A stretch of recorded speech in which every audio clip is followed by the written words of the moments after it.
I'm Eric Slater. I'm Chris Carroll. And this is Epic Fails of History, a podcast that delves into the most epic fails of, history. Now I am become death, the destroyer of worlds. The only thing we have to fear is fear itself.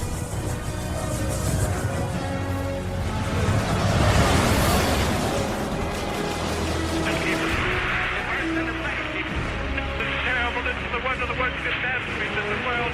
Still, it's called the humanity. We've had a problem here. Well, when the president does it, that means that it is not illegal. Epic Fails of History.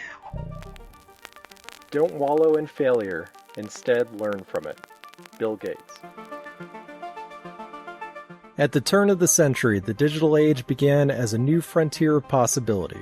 And like any other brave new era, there will always be those looking to exploit it for their own ends. From the Wild West to the cyber realm emerged a new breed of cowboys and outlaws: hackers.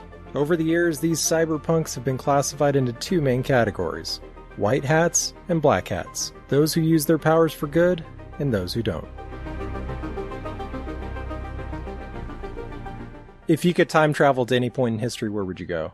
Off the top of my head, somewhere in the 80s, just because the way the gaming, the home consoles and the punk movement and just the 80s were cool, and also technology in the 80s were, that's where we get classics like war games. Yeah, exactly. So I would somewhere in the 80s, crank up your Atari and NES and go to the arcade and that sounds like a good time. And play around with floppy disk and some DOS consoles and Totally. Yeah, that's a good answer. I like that. Yeah, I'm just gonna let you take the lead, and then I'll just chime in when you cue me up. Okay, sounds good. Welcome back to Epic Fails of History. My name's Eric Slater, and I'm joined once again today by my good friend and fellow podcaster, Devin Clark. Hey, how's it going, man? I appreciate you having me. Yeah, definitely. For those that don't know, Devin is the host of a long-running podcast called Pretend Radio, about ramen noodles, politics, video games, weird movies, punk rock, and other random stuff as it comes up. Glad to have you back on the show, Devin. Yeah, anytime. It's been too long. Pretend Radio is just kind of a hodgepodge of it's kind of just whatever happens. So it's always good to talk to you, my friend. So we're recording this episode over Zoom. We're both kind of figuring it out as we go. And we just got done recording an episode for that podcast. So if you're also stuck in the middle of the corona apocalypse like us, have nothing to do, go check it out.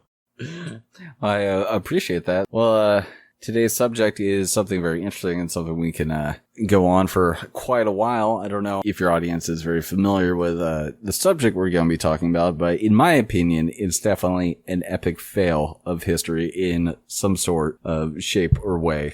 I think it's really several epic fails of history, honestly, like on numerous levels. No, I totally agree. So we first had Devin back on episode 6 to talk about the Great Emu War of 1932, the corned beef sandwich incident, and the Curse of the Willie D. It's still one of my favorite episodes so far. So what have you been up to last time since we got together? I know you recently moved to Tampa. I did. I moved to Tampa to study computer programming. I've been getting more into that, and I've always been on kind of the nerdy tech side. Like downloading games and booting up ISO images and applying cracks, and I've always been kind of an indoors kind of kid for the most part. But yeah, I've recently been getting into programming, starting out with C# and kind of messing around with C and C++, a little Python, and nice. So that natural evolution of it, I kind of got into hacking, not hacking myself per se, but just how it happens and, security breaches. And I thought it was fascinating just to see how some of these insane stories, how they came about. Yeah, it's pretty crazy. Yeah. So, I mean, there's so many different kinds of attacks, and, it's just kind of funny, from, I don't know, computers have only been around, I don't know, what, 60 something years or something like that. My math is a little rough on it, but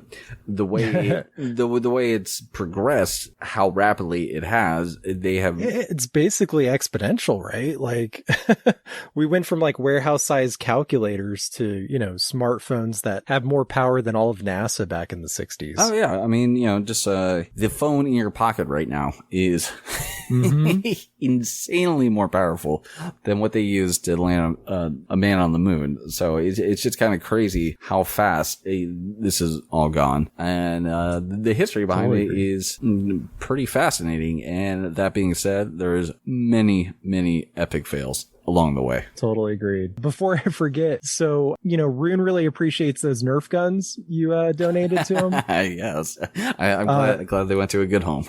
Yeah. Meg does not. Just thought I'd pass that along. Well, it really depends on what side of the Nerf gun you're on. Yeah, totally. Well, when I moved down here, I was unpacking, and you know what I found in some of the boxes? Nerf darts. Not that I packed them myself, but they just ended up in there. That's amazing. So yeah, I thought you'd be the perfect person to have on this episode, because today we're talking about hackers, digital heists, and other notorious cybersecurity breaches. Other nefarious activities that you can do with a computer. We're in. It thinks I'm Falcon. Hello. Shall we play a game? Oh. I think I missed him. Yeah, weird, isn't it? Yeah. Love to. How about global thermonuclear war? Wouldn't you prefer a good game of chess?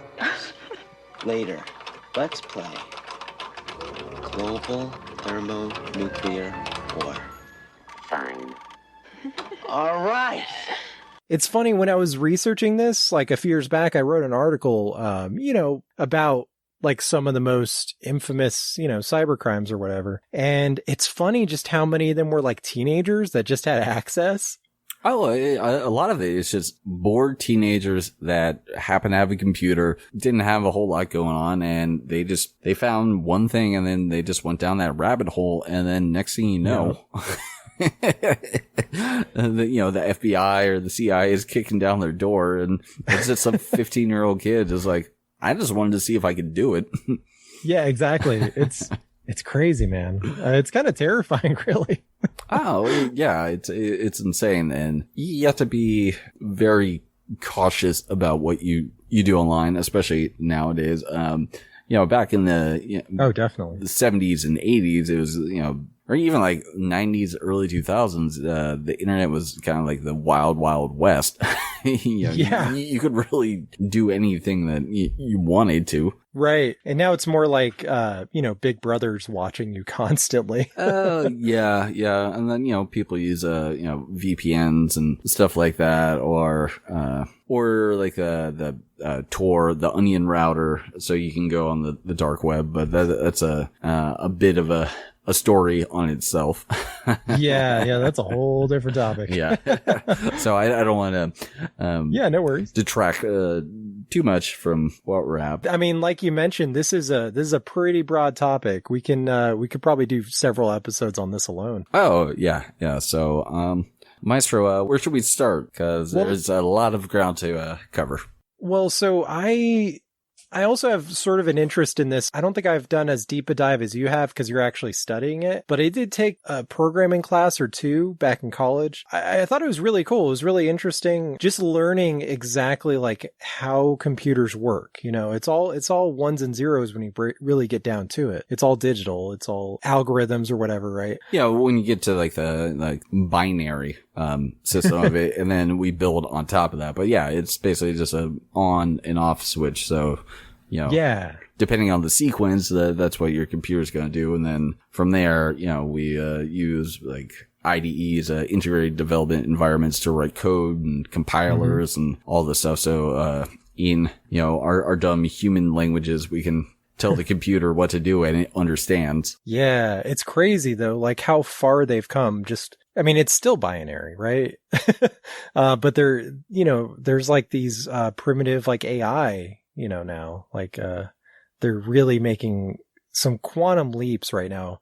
I know on the other podcast we mentioned quantum computing, like Google's looking into quantum computing, which doesn't even make sense to me. No,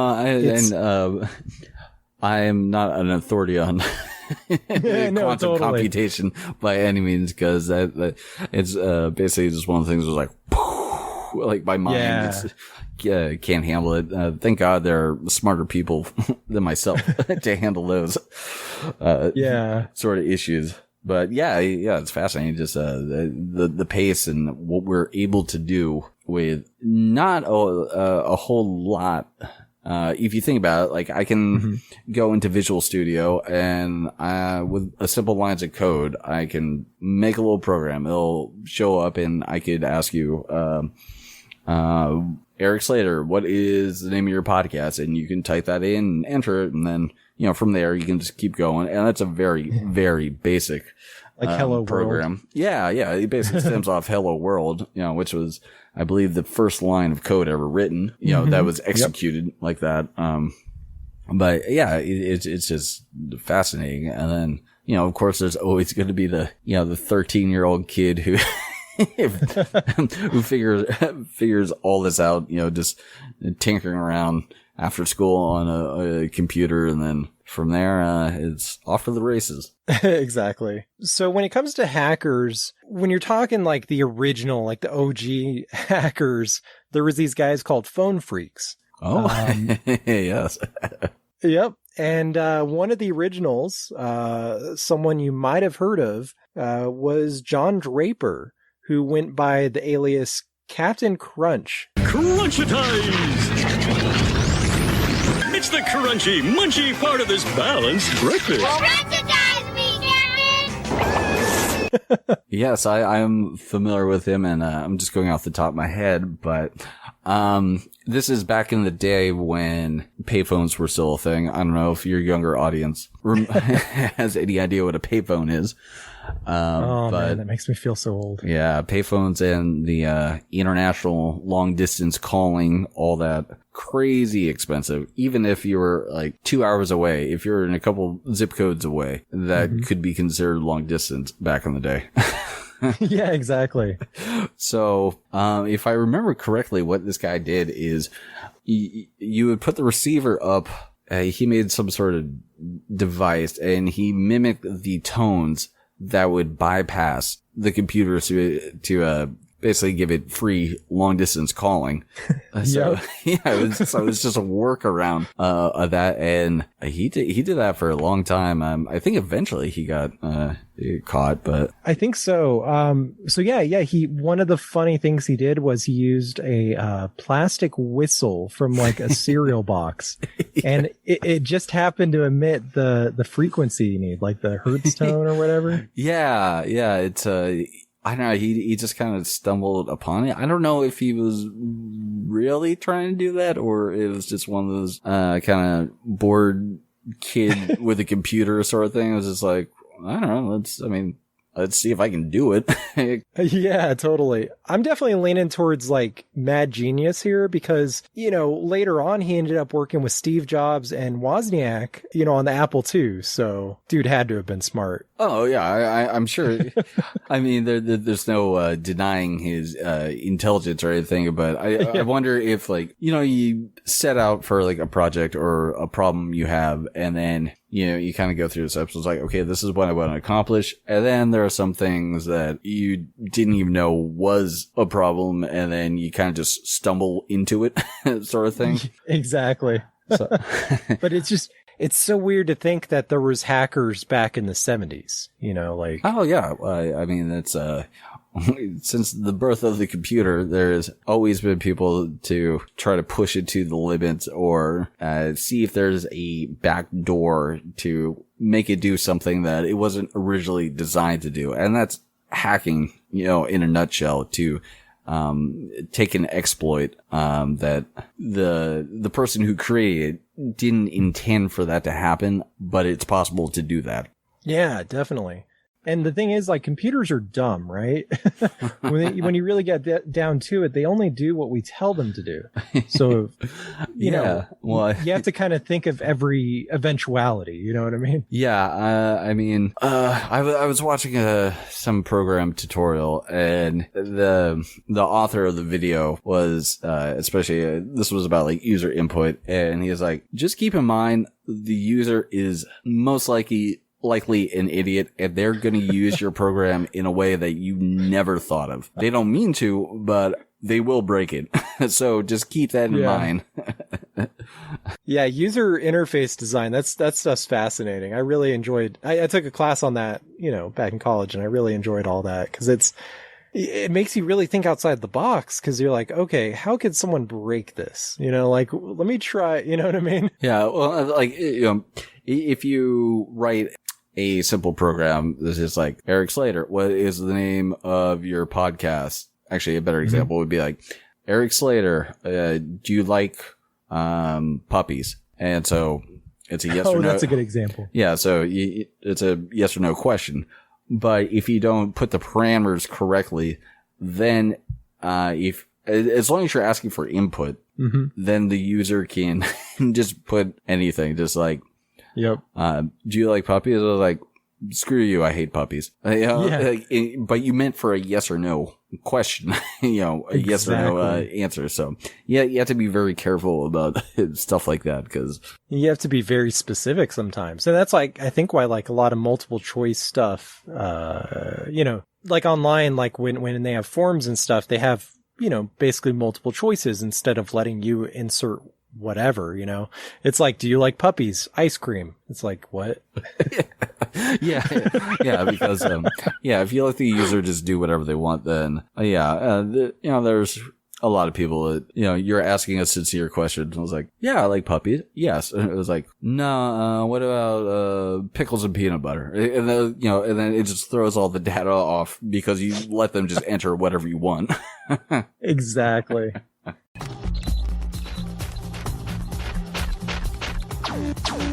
There's a new virus in the database. What's happening? It's replicating, eating up memory. What do I do? Type cookie, you idiot. I'll head him off at the pass. A rabbit is in the administration system. Send a flu shot. Rabbit, flu shot, someone talk to me. A rabbit replicates till it overloads a file, then it spreads like cancer. Cancer? Man, there's too many garbage files. I need more time. So speaking of like some of the original hackers, you mentioned earlier, I think it was called the Creeper virus. Yes.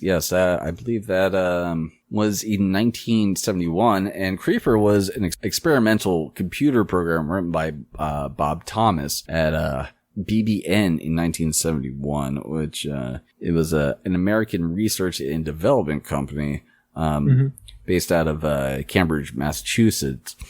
And the funny thing about this is it wasn't meant to be a malicious software, so it didn't cause any damage to any data on the computers. Okay. But the thing that's very interesting about this is that it was self-replicating. Oh no. So any machine running on the 10X operating system, it would just move from machine to machine. And the only real thing it did was it outputted to the teletype, and it would read, "I'm the creeper, catch me if you can." But from there, you can kind of see where this is going. Yeah, no, definitely. Yeah, especially if you have a piece of software that can go from machine to machine and you know, create more and more copies of itself. And that it's could like be an actual virus in a way, you know? Yeah. This is Acts like it. Yeah, this was just, just seeing how this would work, because I believe later they were using ARPANET, which was an early version of the internet. So they were basically just trying to figure out how the software is going to communicate with other machines, and like, what if we do factor X and then factor Y? And so that's kind of what they were looking at, but that, with that technology, things go off the rails pretty quick.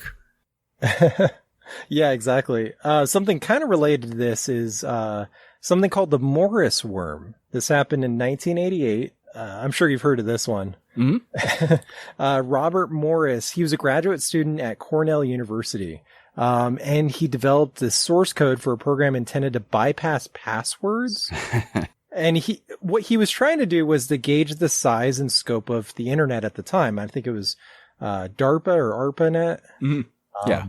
But he accidentally created like one of the first malicious computer viruses. The program had a tiny glitch, and it caused itself to constantly replicate to the point of crashing entire systems with a denial of service error. So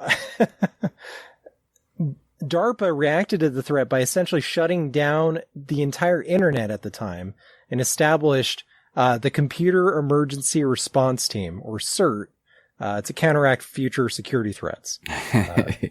Yes, this is a pretty interesting one, and especially when you're talking about DOS attacks. Yeah. So that was caused by one computer, right. And so now a direct denial of service attack is when you link multiple computers up and they're all doing the same thing to one target, and so. That gets pretty crazy. But even, especially back then, now luckily, the internet, the infrastructure behind, say like a Facebook or a Google, it's set up to take almost an infinite amount of traffic. Oh, totally. But, if it's just like, DevinClark.com, and you could just set up one computer and just have it keep going, requesting to load my page over and over again until it just can't handle it anymore. It's basically like, kind of like a crack in the dam. Eventually the flood wall is gonna come out and it's gonna go down. Totally. Yeah. So that's essentially how, DOS and like DDoS attacks work. It's a pretty common attack, especially, if you get a group of people and, you have your IP just pinging around the world, and you're just basically, it's like if you had like F5, just every 2 seconds, just hit F5, refresh. Oh man. And so if you have multiple computers doing that, every fraction of a second, your website doesn't have a chance. That's great.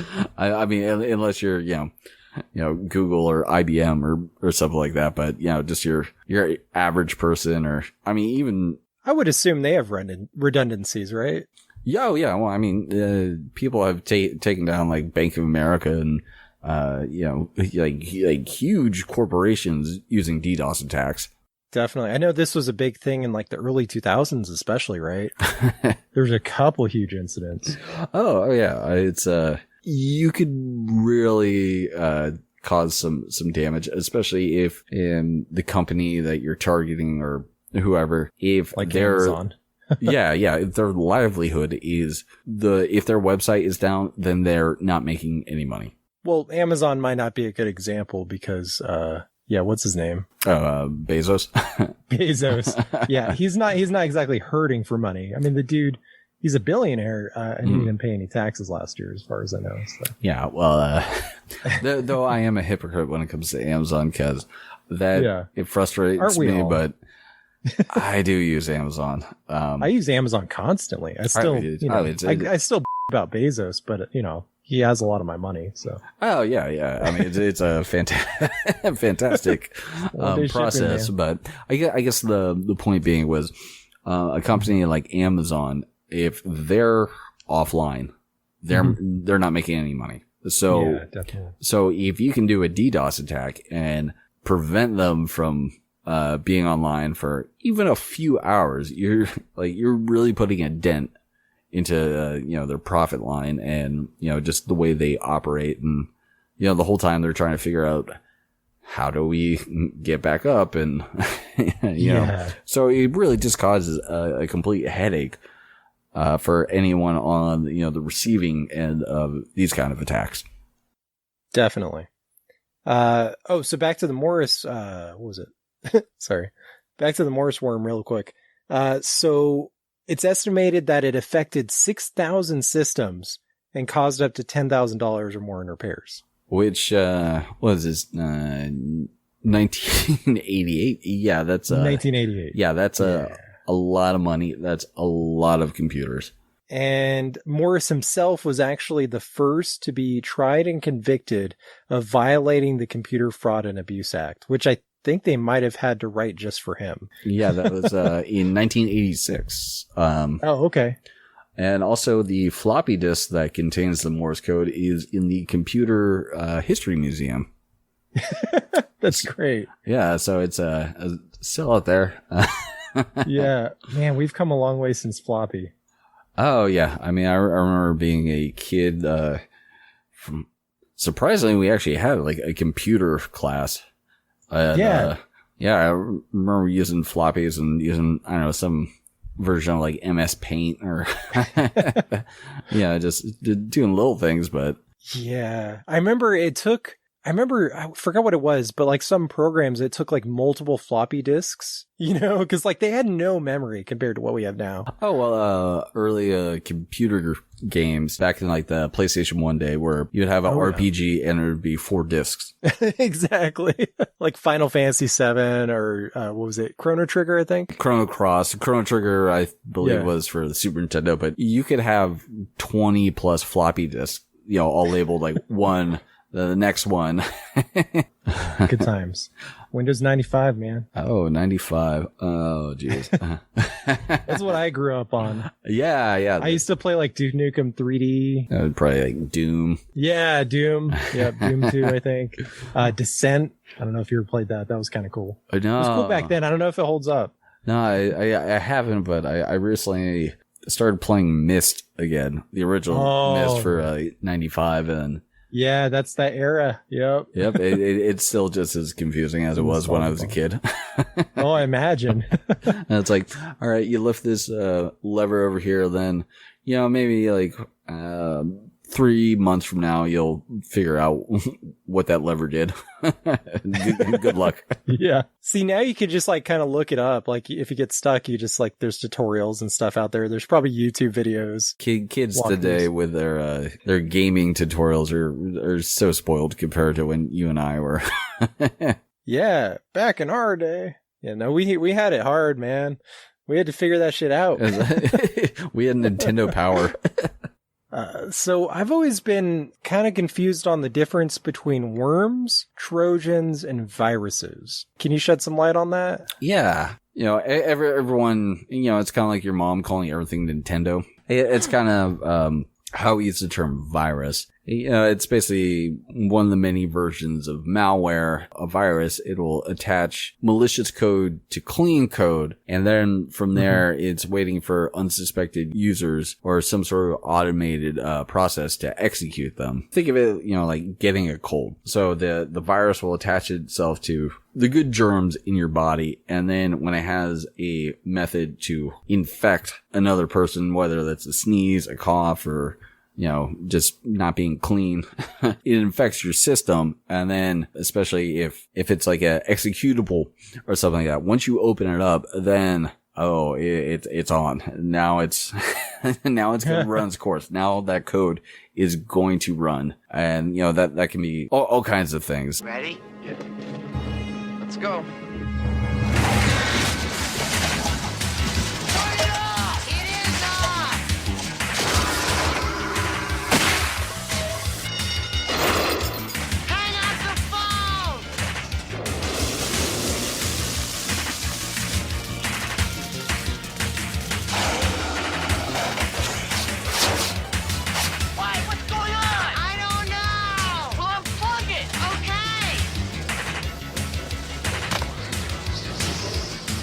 usually come from executable files. So once you open that up, you think you're installing, I don't know, Age of Empires 2 that you got off from some torrent site. But actually... that game's awesome. By the way. Yeah, it is. No disrespect to Age of Empires. But yeah, so it's basically going to piggyback in the code already. So it's going to look like Age of Empires. Mm-hmm. But once you install it and start running that file, then whatever the person who wrote that code, whatever they intend on doing, that's when it's going to happen. And you might not even know it's happening. It could look like it's, business as usual, but on the back end of things, under the hood, so to speak, it could be a nightmare.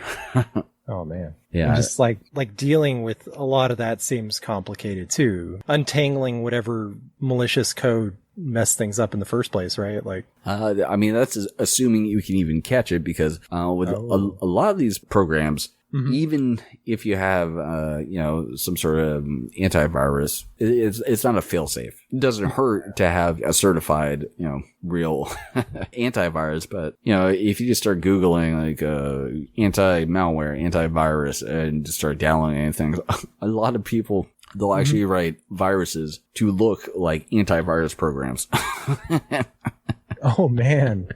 Yeah, so that's scary. Yeah, so basically the lesson of this story is, if you're not 100% sure what you're downloading and where it's coming from, definitely don't download it, but even more, do not install it. Do not open it. Yeah. We have the world of worms. There are all malicious code, malicious programs. Basically, worms are notorious for infecting systems. Kind of like when we were talking about Creeper. It will spread from multiple machines. So if they're on the same network, if the computers are talking to each other and there is a worm in one of your systems, there's a good chance that it can basically bounce from one system to the other, because it's meant to spread itself as far as possible. Oh, geez. Yeah. And so those are scary, obviously, because for a business, if you have,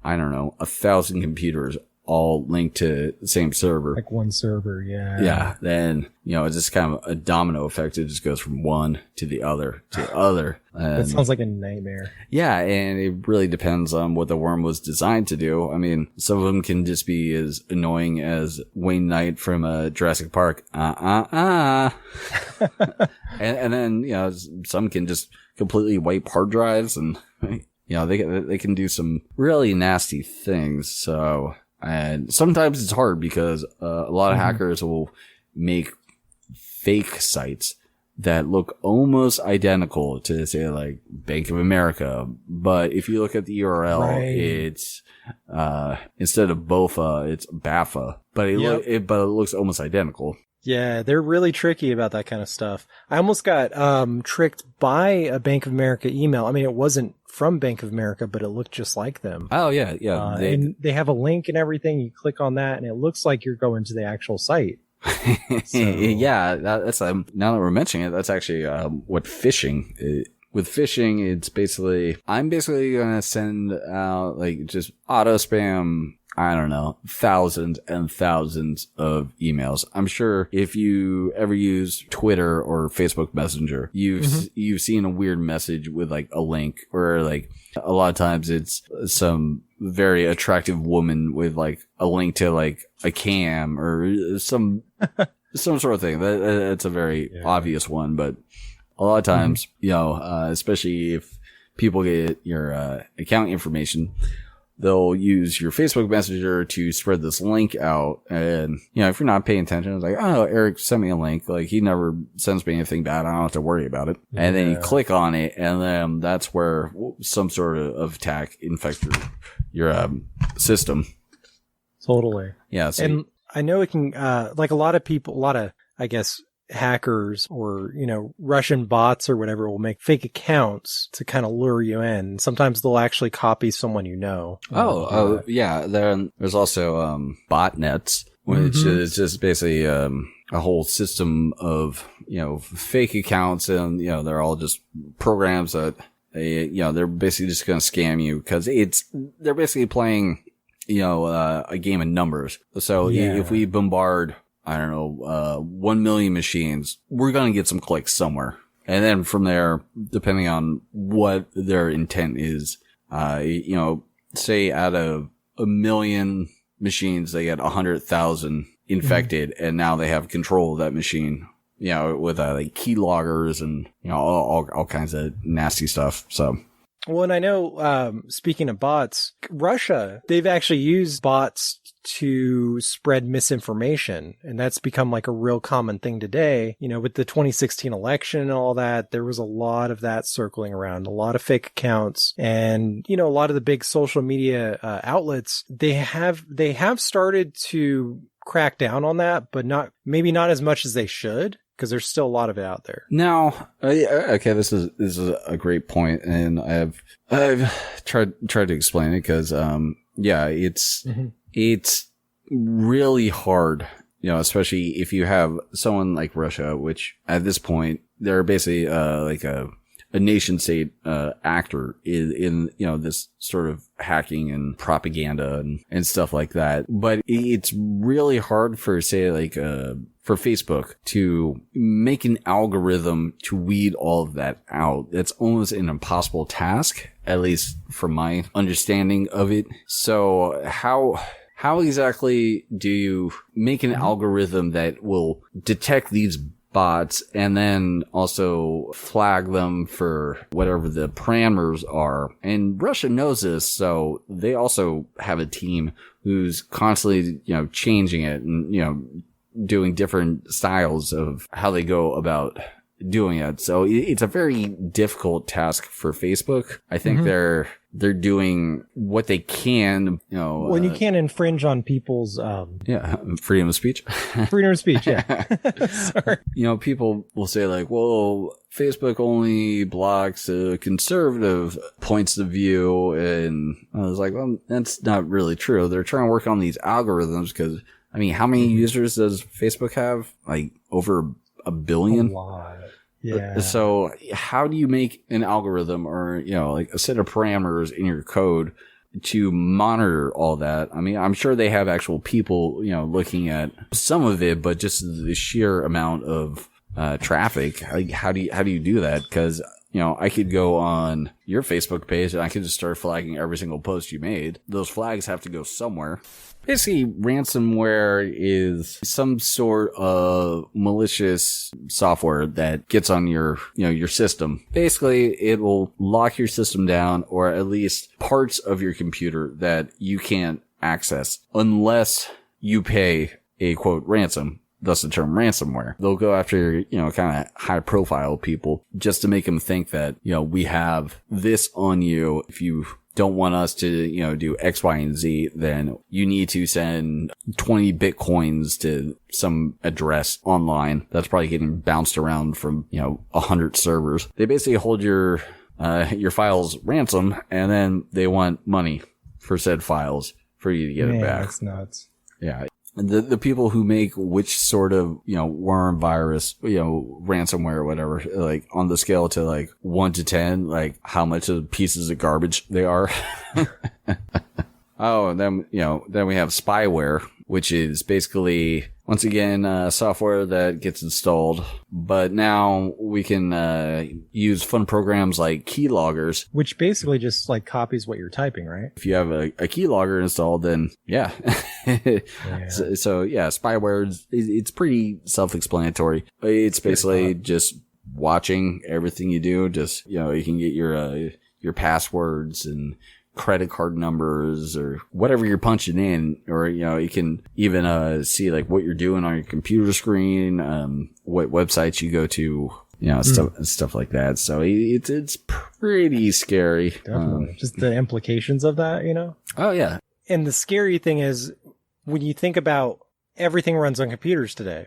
So yeah, if there's vulnerabilities in some of these systems, like that could be a real issue, especially when it comes to, nuclear power plants or yeah, electric grids, And that's a great story now that you mentioned nuclear power plants, which is a fun little program called Stuxnet. Oh, I've heard of this one. Yeah. Yeah. So what that basically did, there are theories that the United States and Israel had something to do with this, but it basically took the centrifuges in Iran, because Iran, their nuclear capabilities, that's been a thing for a long time. Mm-hmm.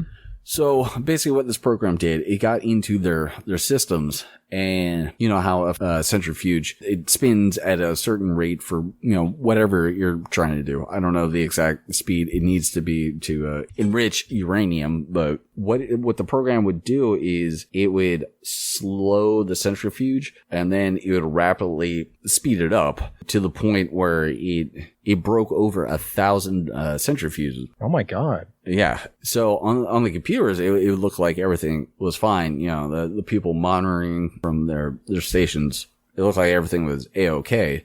But it was just going really slow, and then it would go really, really fast. It would just do this process until it would literally physically break them. And apparently, centrifuges aren't that cheap. I wouldn't imagine they would be. And because of sanctions, and forgive me if I'm getting this detail wrong, but because of sanctions, so, they're getting it from Russia, North Korea, kind of, doing like backdoor deals to try to set all this up. But yeah, it was basically a worm that just infected their entire system for their centrifuges. It was just basically a monkey wrench to the entire nuclear program. Yeah, I mean, I don't know how much money it actually cost Iran, but yeah, it's suspected that the U.S. and Israel had something to do with that. I'm almost positive that's the case. Yeah, because I believe at the time Iran was just like, we're going to nuke Israel off the face of the planet, kind of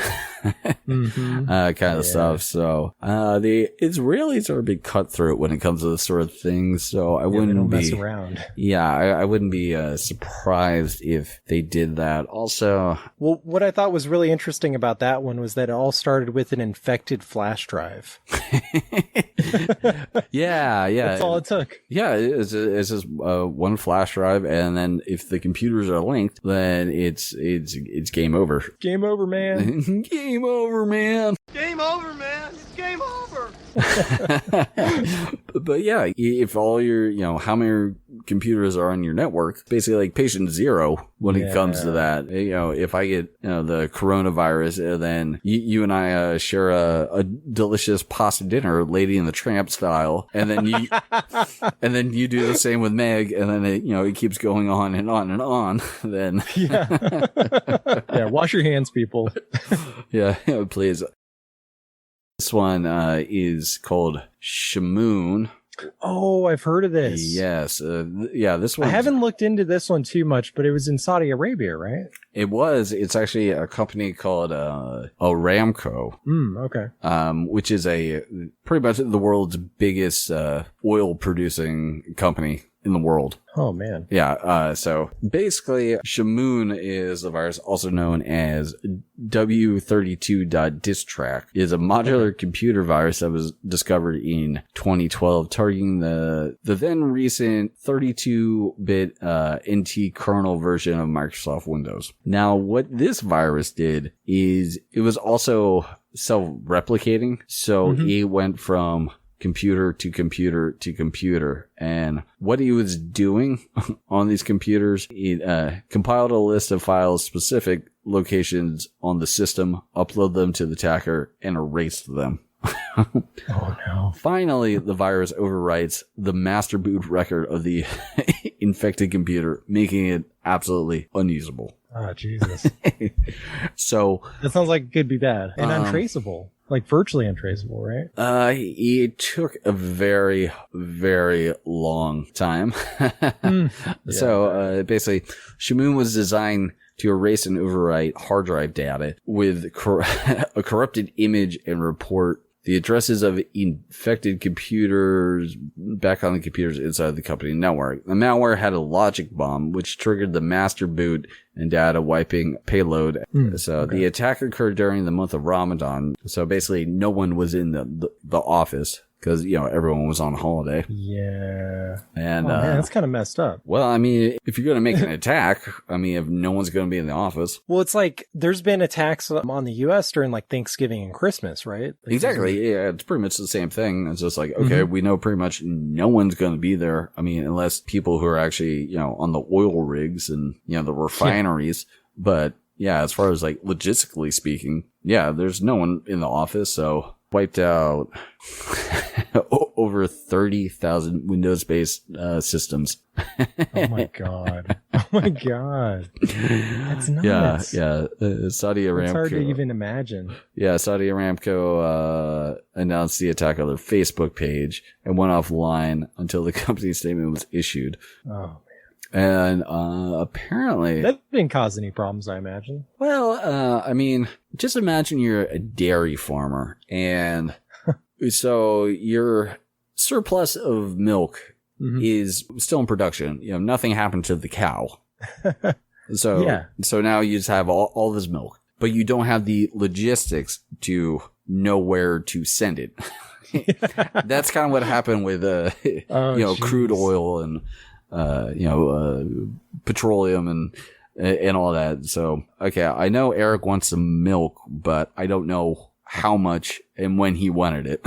And where he lives. Yeah. All the logistics of that just went out the window. And it's like calling up a pizza place and just saying, I want a pizza. It's like, we need a little bit more information than that, sir. Yeah. It's just like, I don't have. I got money. Yeah. Give me my pizza. But it's like, I don't have any of that information. Yeah, exactly. It's like, I don't have your GPS. I don't have your location.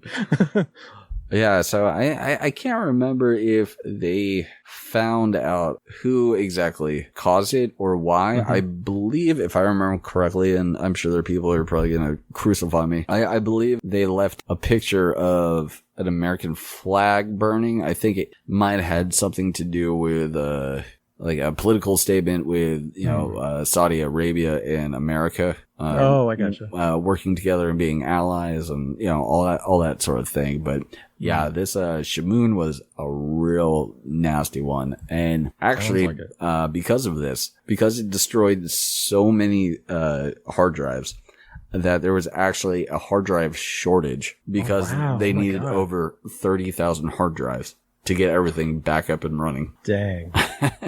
That is so crazy. Yeah, I think that's probably one of the crazier ones. Because you don't really, you think of food shortages, water, stuff like that, but you don't think of a hard drive shortage. Yeah. You just go to newegg.com and get a new hard drive. So the fact that so many hard drives were destroyed that they bought so many that it caused a shortage.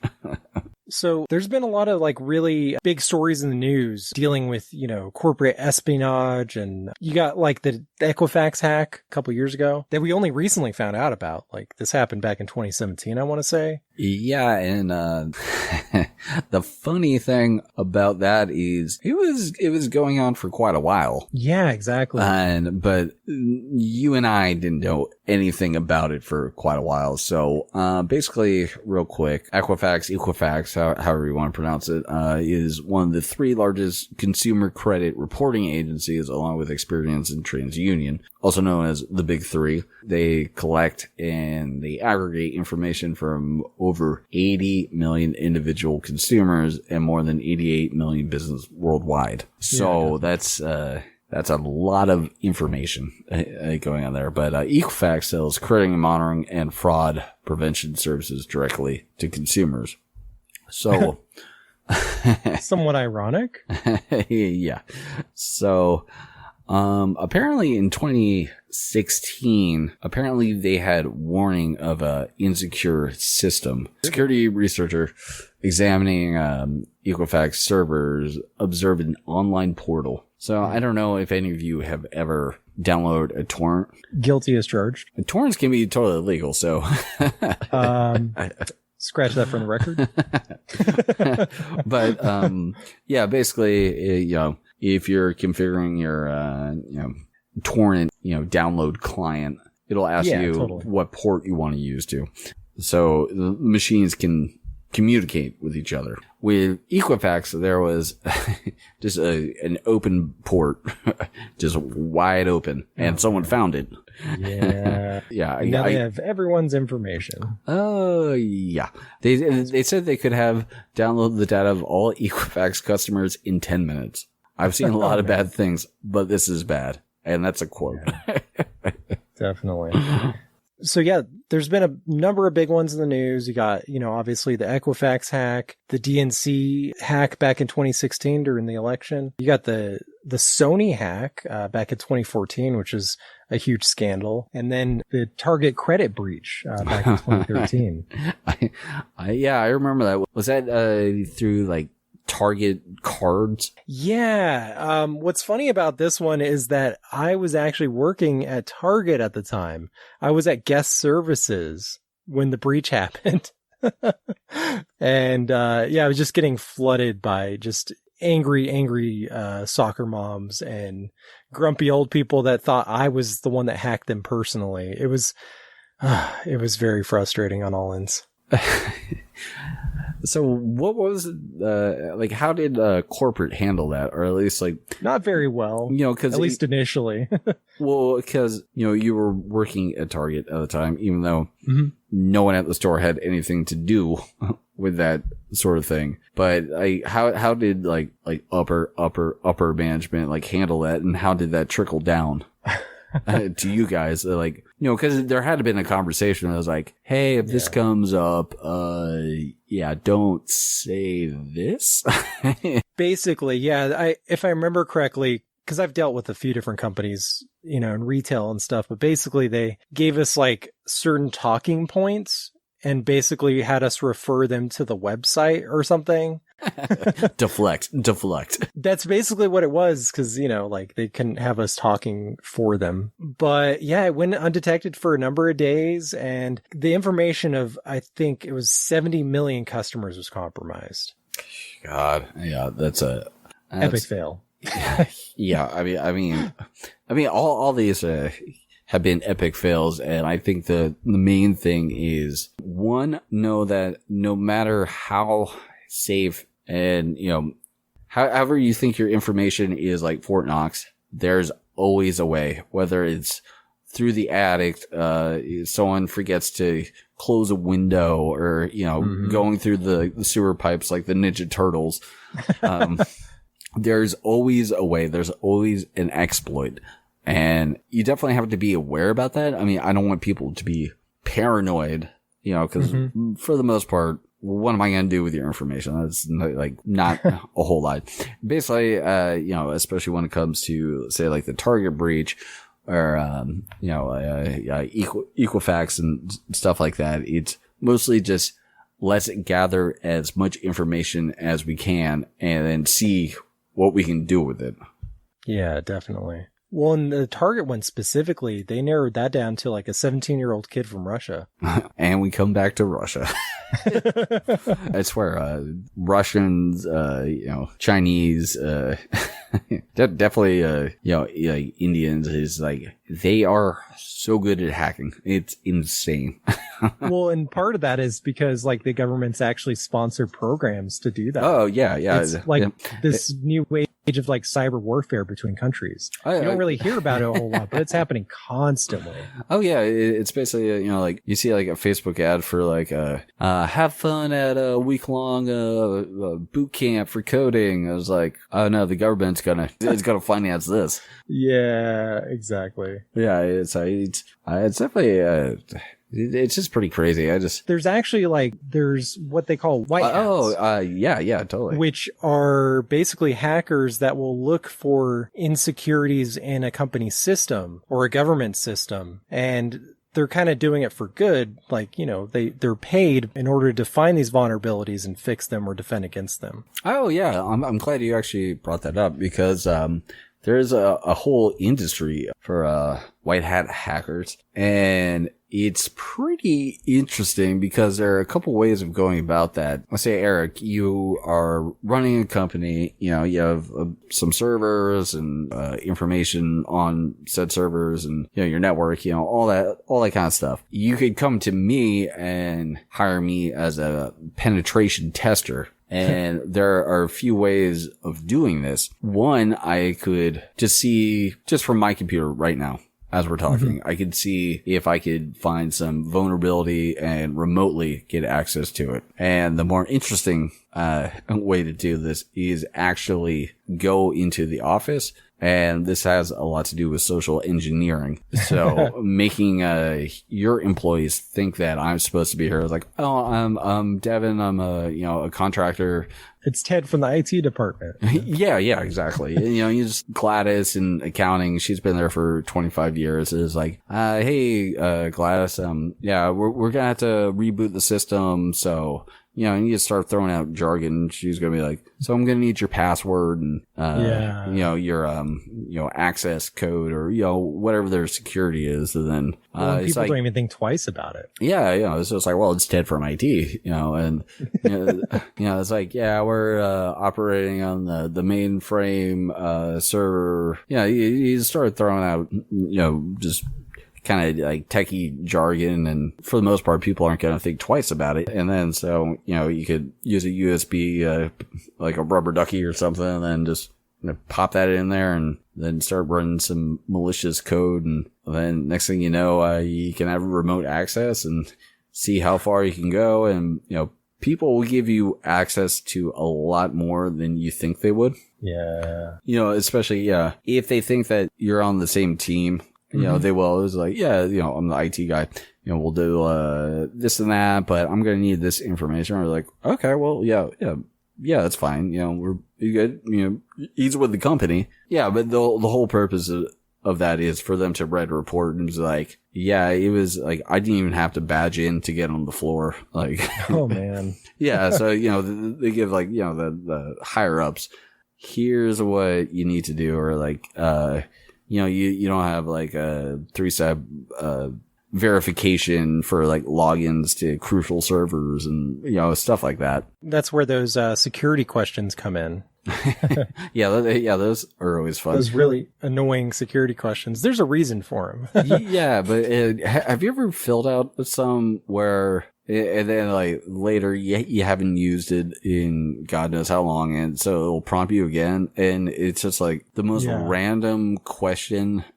So like what gas station in Missouri did you stop? It was like, I don't think I filled that one out. Exactly. Or like, what if you misspelled something? Those are always fun. I've reset my password so many times because of those things. Oh yeah. But there's been some that's just like, why would I even think about choosing that as as like a prompt question? It's like my grandmother's maiden name. It's like, on which side? Yeah, exactly. That's so vague. There's like 4 of them. So one more I wanted to mention real quick. Have you ever heard of Carbanak? Carbanak. Yeah. Let's get into this fun one real quick. So from what I understand, this was one of the largest digital heists of all time. And when all was said and done, it was over $1 billion from at least 100 different banks in 30 different countries was reportedly stolen. So right now I'm looking at my notes, and it's saying the hacker group was said to have stolen at least $900 million. So somewhere, I'm sure it's not, dollar for dollar, pound for pound, euro for euro, but we're in that ballpark. So that definitely says something. And okay, so Carbanak is a APT style campaigning target to a financial institution. APT is Advanced Persistent Threat, is a stealthy computer network threat actor, typically a nation state or a state sponsored group. They remain undetected for quite a while. So in this case, they were going after banks, and that was claimed to have been discovered in 2014 by the Russian UK cybercrime company Kaspersky Lab.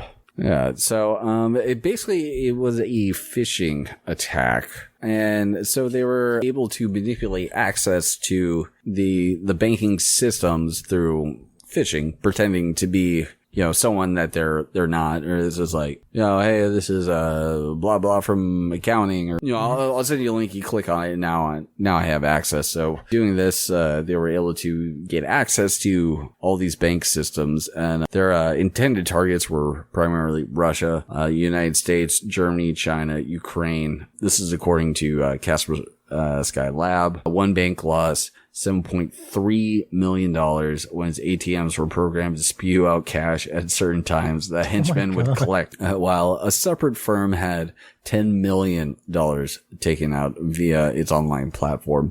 Yeah, so, these guys weren't playing around. This seriously sounds like a Bond movie villain. Yeah, it's just ridiculous. Like, the amount of coordination involved in it too. Oh yeah, and if I remember correctly, so it was kind of like a gang. You know, you have like your people at the top and the people at the bottom. So you would have, you know, especially with the ATM, you know, just spewing cash out. So you would have the henchmen at the bottom, you know, go collect the cash, while, you know, the people at the top are actually doing that. And of course that led to some of them, I believe they ended up in Ukraine or were from Ukraine. But yeah, this malware, it definitely did its job, and surprisingly they got away with it for a long time. I mean, a long time, relatively speaking, about, you know, this sort of crime. Yeah, definitely. You know, because, you know, I try to access my Gmail account on someone else's Wi-Fi, and I get an email about it. It was like, your account has been accessed on a different device. You know, yeah, there's some pretty crafty people out there. And it says on March 26, 2018, Europol claimed to have arrested the mastermind of the Carbanak and associated Cobalt Strike Group in Alicante, Spain, and an investigation led by the Spanish National Police with cooperation of law enforcement in multiple countries, as well as cybersecurity companies. The group's campaign appears to have continued, however, with the Hudson Bay Company breach, using point-of-sale malware recently by being attributed to the group. So apparently they're still working in some sort of capacity. Man, so they haven't been caught. Well, I guess... They're still at large. Well, I guess some people have, syndicate. But it's kind of like the Morris floppy disk is in the museum. Mm-hmm. So basically, however their methods is still out there. Oh yeah, so it's like not necessarily even the same people. Yeah, it's just of affiliates, or because it's kind of like the Xbox Underground. You know, it was a group of people, and basically it's a group of kids that basically hack their way into Activision, Microsoft, you know, the Pentagon. I'm just kidding. I mean, it's happened before. I don't know about this group, but yeah, they basically hacked in there. So it just wasn't one or two people. There was a group of people doing that. So if one went down, that doesn't mean that there still aren't, you know, 10 other, you know, people. It's like Spectre or Hydra. If they cut off one head, more shall take its place. Hail Hydra.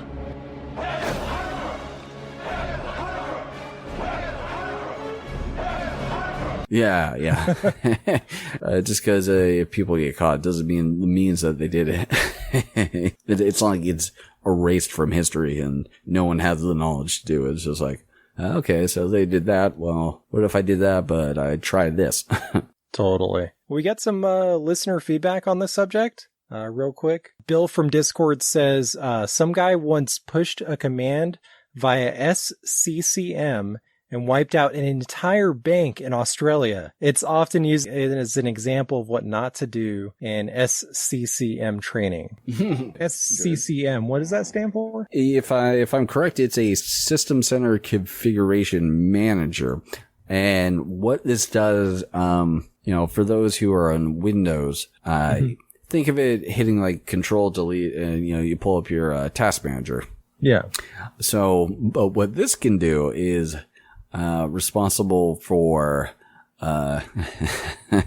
basically managing large groups of computers running Windows NT, Windows Embedded, apparently also Mac OS, Linux, or Unix. Configuration Manager provides remote control, patch management, software distribution, operating system deployment, network access protection, and hardware and software inventory. So now if you end a process, like say you open your task manager for Windows and say Chrome is locking up or freezing, and it won't go away.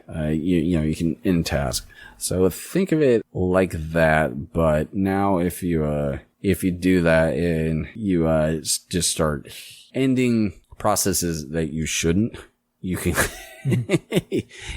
you can cause some real problems. Okay. So in this case, whatever this person implemented just wiped out the system for this bank. So it's also kind of like playing with like registry files.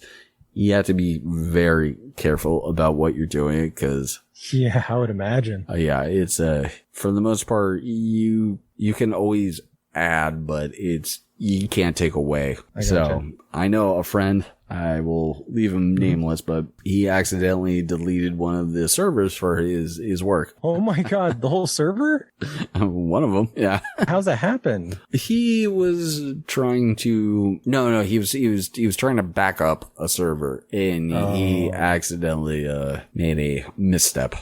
Sounds like it. In that. So, I mean, luckily they had previous backups, but he had to like go downtown to like the warehouse where they actually have the servers and try to like manually back it up. And oh man. So I think he got 3 out of the 5 backup. When you click on something and you see it installing, you're like, no, shit. If you aren't paying attention to what you're doing, then you can just make your life a living hell. Well, we got a few from Facebook real quick.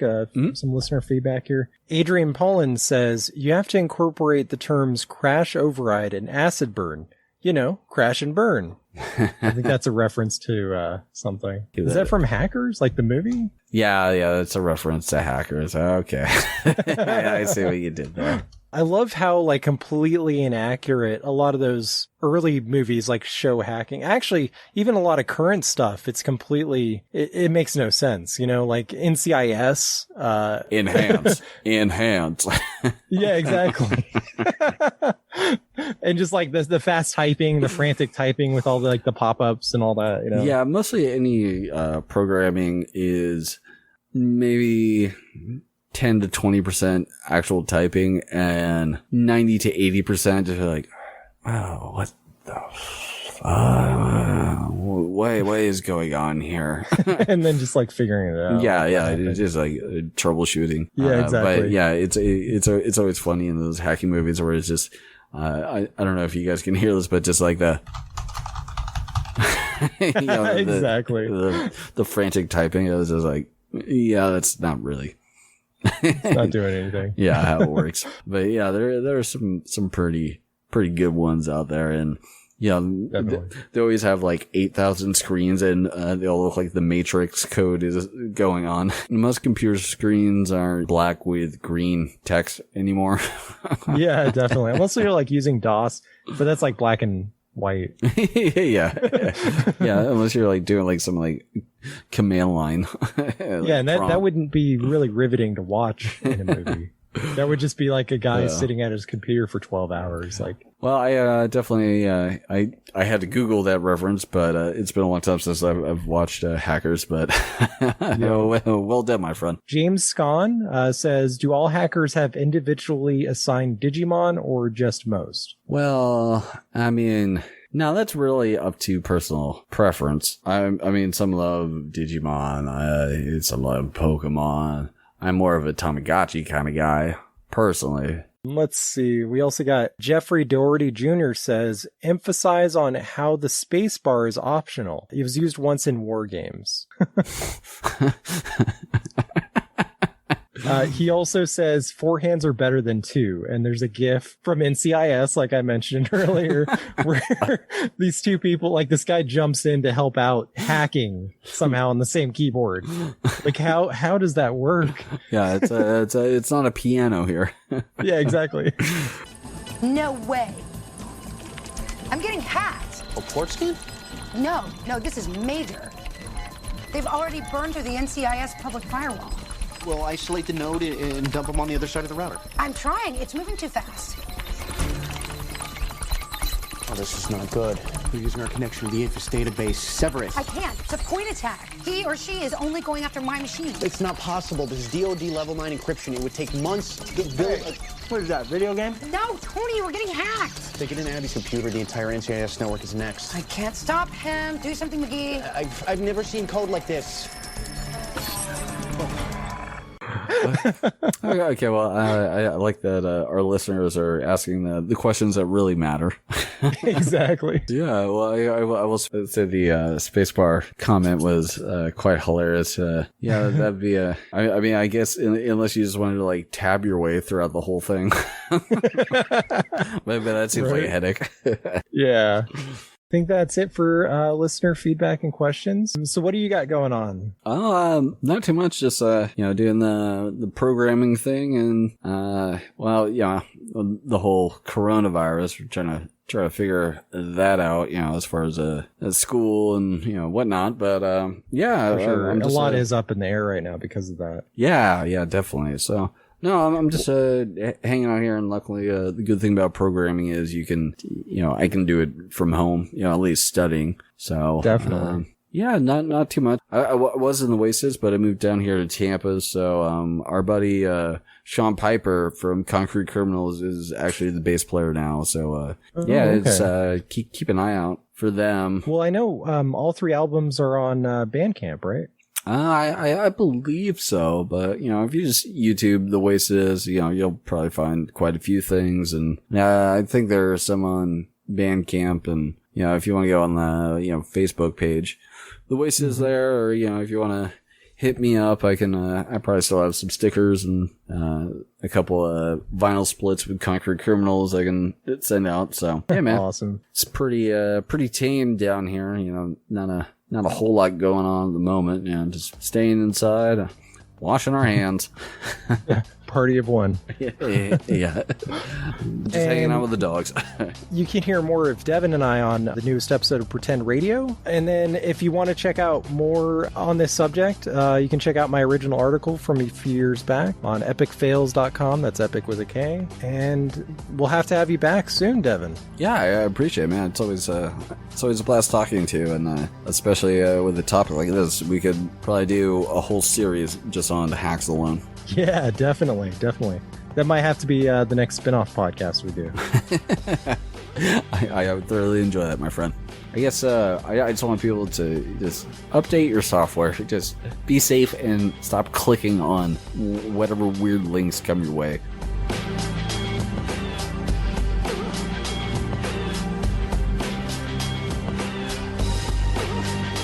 After the episode, Janine Hayek reminded me of the plot of Superman 3, where Richard Pryor attempted to hack into the bank system and stole fractional cents, which also happens to be the same scheme from Office Space, which was executed less well. I gotta point out that while Superman 3 is not a good movie, I do love that subplot. Huge thanks again to Devin Clark and everyone who wrote in for this episode. Before I go, I wanted to acknowledge the loss of a good friend of the show, Sean Morse, who passed away earlier this year. Sean and I used to work at Starbucks together in Jack's Beach years ago. He was one of the kindest souls I've ever known. He was always a source of inspiration and encouragement. He was astronaut number 2 in Space Sharks. He was one of the original readers of my history blog. He was a gigantic nerd, and he was a good friend. We'll miss you. Last but not least, we've got a ton of fun topics and guests lined up for Season 3. Hopefully things will be a little bit more relatively normal in 2021. And I'm hoping to hit the ground running next year, so fingers crossed. In the meantime, happy Thanksgiving, Merry Christmas, Happy Hanukkah, Happy New Year, and stay tuned for more epic fails of history. Thank you for listening to Epic Fails of History. You can find us on social media, that's Epic with a K. Check out our Facebook, Twitter, and Instagram for episode updates and random history memes. In the meantime, you can hear me on Too Young for This Trek, where we're currently reviewing Star Trek Discovery, and this season of Podcasters Assemble, where we're watching all 25 Bond movies in a countdown to the latest film in the franchise, No Time to Die.